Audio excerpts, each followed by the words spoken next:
Guilty of first-degree murder. That is the verdict for a Phoenix man who shot a woman to death over a gift card dispute. Well, if that quickie marriage in Vegas turns out to be a mistake, don't worry. A Dutch entrepreneur is looking to bring his divorce hotel to the United States. The bottom line for President Obama, you heard it, it's the right thing to do. He mentioned that 11 times during his speech. An unexpected delivery on a valley freeway, and it wasn't flowers. A mom gave birth right there on the side of the 101. Can you imagine? The annual Scripps National Spelling Bee kicks off this weekend just outside of Washington, D.C.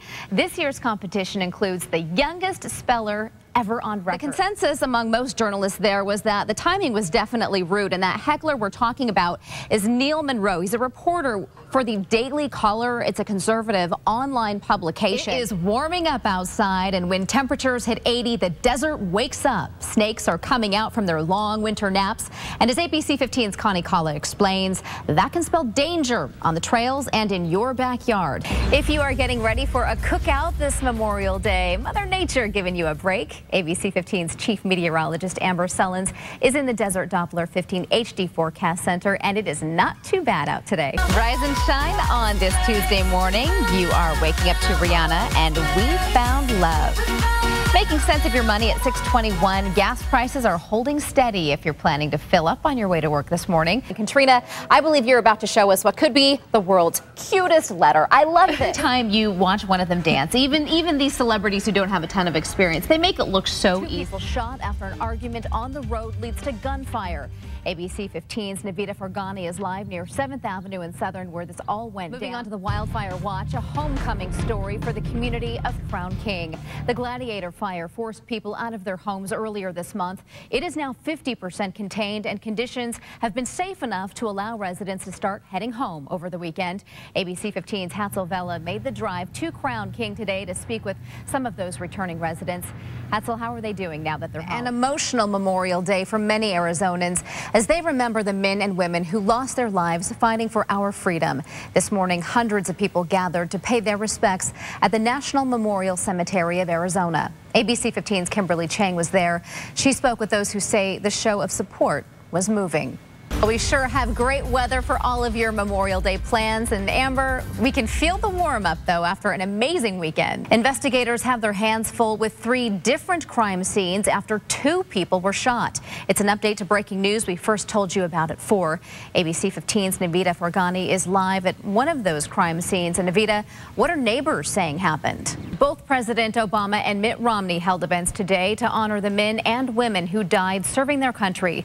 Tori Denon joins us now from Washington. And Tori, on this Memorial Day, both the president and Mitt Romney chose to stay away from politics. Well, if that quickie marriage in Vegas turns out to be a mistake, don't worry. A Dutch entrepreneur is looking to bring his divorce hotel to the United States for a flat fee ranging from $3,500 to $10,000.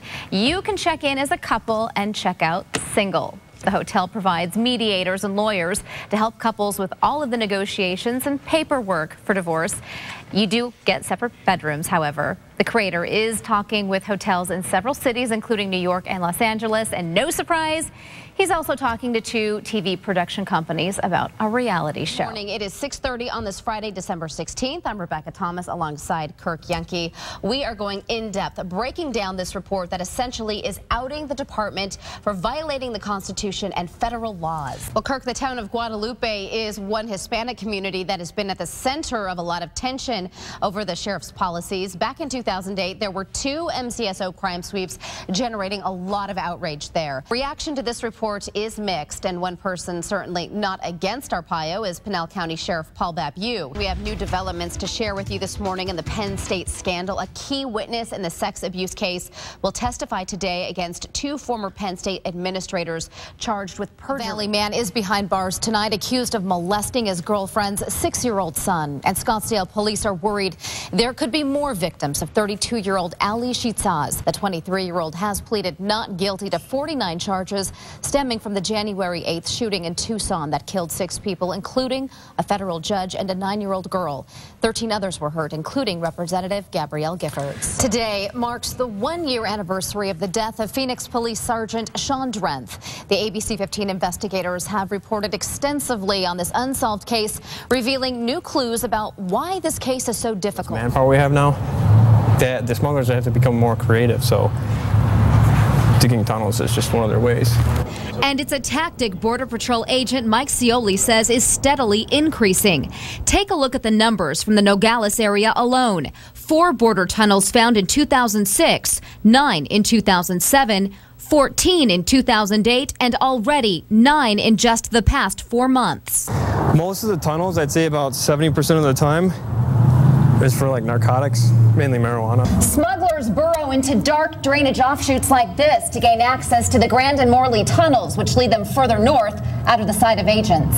They run parallel to each other, and this is obviously an ideal place for smugglers to egress further into the U.S. because it's already established, so they can just dig into it and continue on. But we're right in the center of the city of Nogales. This happened a couple years ago. Once discovered, Border Patrol agents sent in a tunnel robot in case the earth gives way. A robot runs directly, sometimes even all the way into Mexico, where we have our counterparts notified and the law enforcement over there.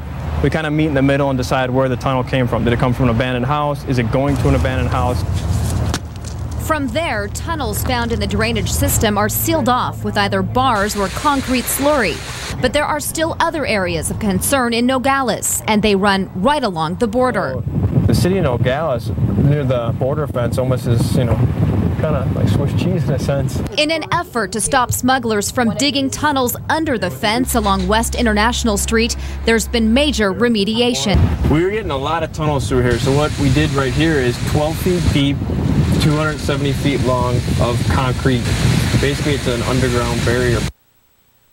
Now, Border Patrol agents say the sophistication of these tunnels runs the gamut from simple tunnels built using hands and small shovels to elaborate systems with wooden pillars and electrical systems.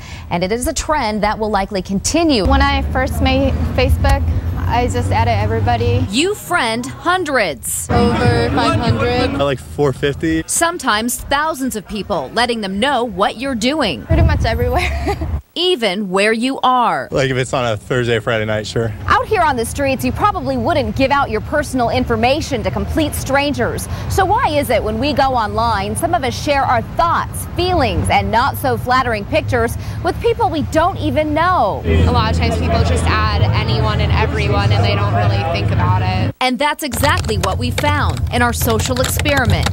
We created a Facebook account for a 62-year-old man who lives in Chicago. He's related to an ABC15 employee and gave us permission to use some of his information, including part of his name, Douglas Anthony. Using Douglas's profile, we sent out about 50 friend requests.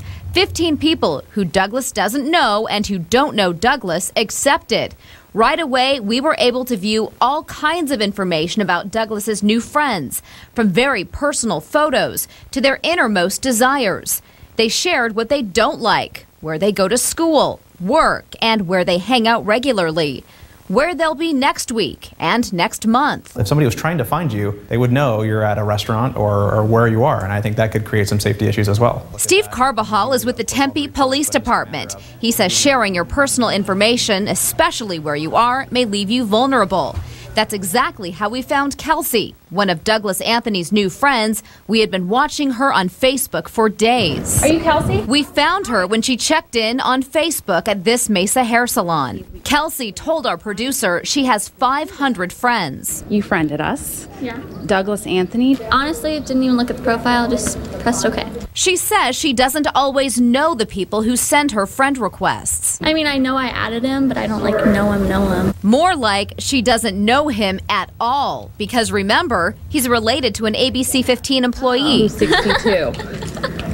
That's funny. And he lives in Chicago. So I'm guessing you probably don't know him. No. Kelsey tells us our experiment has her rethinking how she'll use Facebook in the future. That is a little weird. It's like stalkerish. It makes me think that I shouldn't add anyone I don't know. With my contacts, my vision's 2050, which is I'm passing a driving test by 1 letter. Not a good thing for a pitcher who throws 95 miles an hour and who's become a target for line drives he can't see. It's getting to become a safety issue now. Zach Segovia is a former big league pitcher, now with the Milwaukee Brewers AAA team. His extreme nearsighted vision has caused him to misread hand signals from catchers, with 3 fingers looking like 1, a disability that could be a career ender for an athlete. I mean, this is my job. I I got a wife and 2 kids that are depending on me to provide. And so who has he turned to for help? None other than the Diamondbacks team ophthalmologist, Dr. Jay Schwartz, whom he met during last season's spring training. He's a patient and I'm a doctor, and I'm going to take care of him. But yes, I'm definitely rooting for the D-backs today. With a professionally steady hand, Dr. Schwartz surgically implanted a contact lens in Segovia's left eye Wednesday afternoon, just hours before the D-backs and Brewers' 4th game in the National Division League Series. We did his other eye last week, and the first day he was 20/20. The whole procedure takes about 2 minutes and should last a lifetime. like tomorrow in the morning when I wake up, ESPN will be clearer than ever. And Segovia's chances of moving back up to the major leagues even better. In Phoenix, Rebecca Thomas, ABC15 News. My husband, when he was 88, sat down in a chair and he never willingly got up again. Lee Brimmer knew she could never live that way and made a promise to herself to stay active in her golden years. And as long as I can do something, I'm going to do it. So every morning, this spry 67-year-old hops on her souped-up tricycle. I call it my little red convertible. And scours her Ahwatukee neighborhood for trash. I said it's wonderful exercise, and I've seen a lot of coyotes. Just as rewarding, Brimmer is helping the environment. A can for Cuba. Her quest for cleanliness has also led Brimmer to special finds. Love you. I'm always so proud of you. Love, Dad. Oh, that's nice. Brimmer's oddest discoveries. I did find an almost full 24-pack of beer. Lots of drug paraphernalia that's out there. But hands down goes to money, wrapped in paper with women's descriptions. Brimmer suspects it's linked to prostitution. And then what he was going to do with $12, I don't know. I don't know if that was change or whether that was what he was going to spend. Each day and each bike ride is a new adventure for Brimmer, one that helps her meet new friends and discover her inner child. And when I first started out, it was hard getting up the hills, but I sure like coming down them. Brimmer's grandson calls her a litter getter. If you would like to join her in her beautification efforts, go to abc15.com and click on 15 links. In Ahwatukee, Rebecca Thomas, ABC15 News.